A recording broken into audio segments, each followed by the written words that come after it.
Sound of O आई या ओ आई का उच्चारण।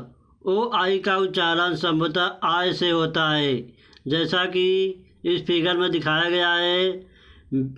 बी ओ आई में बी एक अकेला कॉन्सोनेंट है, यानी कि सिंगल सिलेबस है, तो इसमें ओ आई आया है। ओ आई का उच्चारण इसमें आय से हुआ है। बी से बा, ओ आई से आय हो गया बॉय। बॉय मीन्स होता है लड़का। अब दूसरे में टी ओ आई में टी भी एक अकेला कॉन्सोनेंट है, यानी सिंगल सिलेबस है। इसमें ओ आई आया है, तो ओ आई का उच्चारण आय से हुआ है, जैसा कि त्वाय हो गया। टी से त, ओ आई से आय, त्वाय। त्वाय मीन्स होता है खिलौना।